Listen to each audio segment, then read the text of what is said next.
All right, so today I'm going to be giving a super simple explanation of recursion, and I'm going to do it with an example.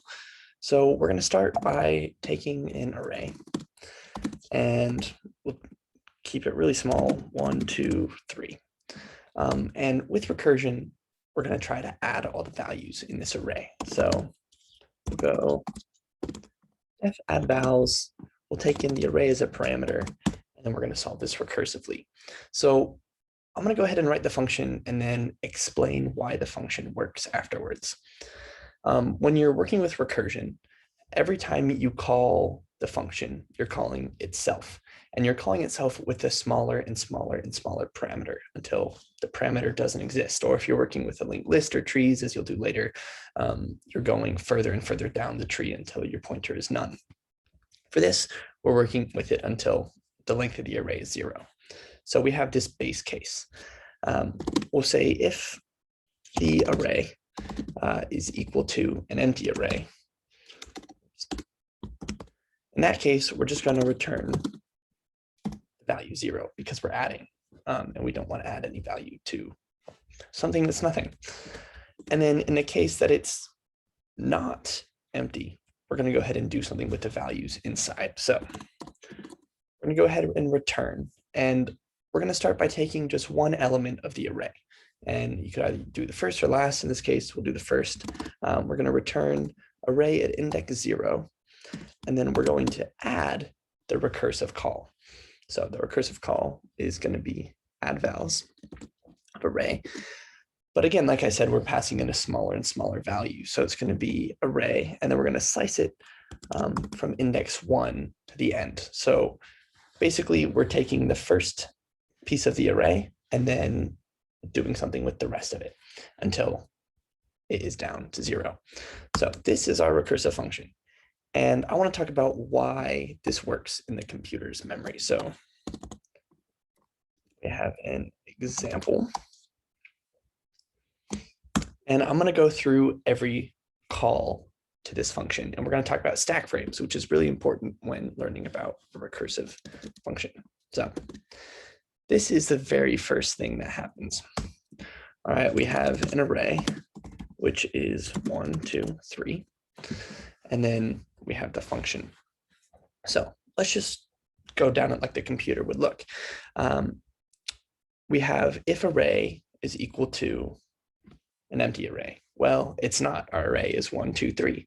So we skip this statement and we go down to here. We're going to be returning array index 0. Well, let's figure out what this would be. Array index 0 would be 1. So we're going to return 1 plus, and now we have a call back to this function.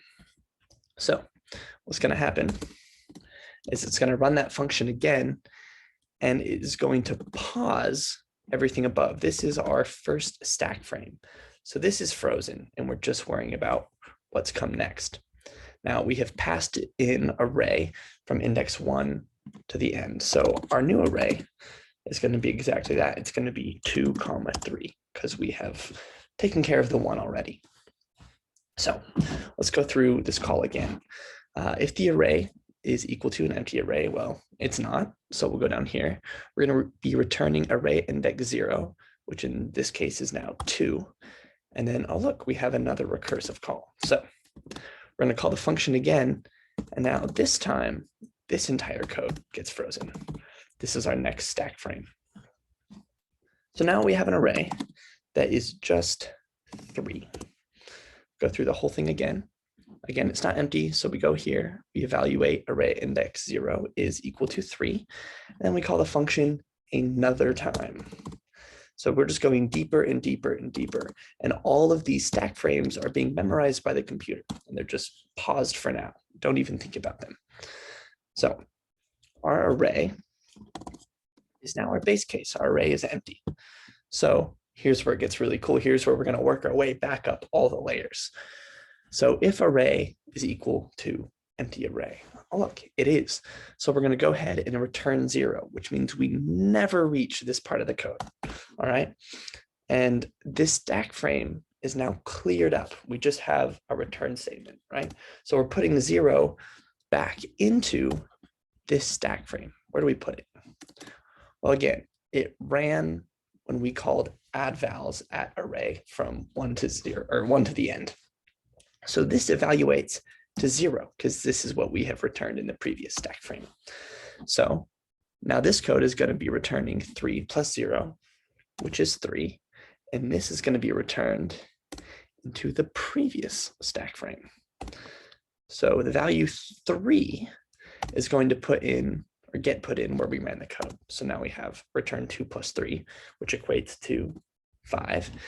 And now this is going to get returned into the previous stack frame, which happens to be the very last one or the very first one. So returning 5 is going to go into this because that's what that function call equated to be. We're going to go ahead and return 1 plus 5, which is 6.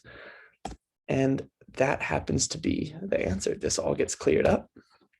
We're putting 6 into here. Sorry, this is what we just did. So it returns 6. And that is our answer, 3 plus 2 plus 1. Anyway, I hope this was a clear example of kind of what recursion is, how it works. And the main thing I wanted to hit home on was the stack frames. And it's really important that you know that when you call a new function, all the previous variables don't matter. It's what's being called at the given point in time. And then you work your way back up.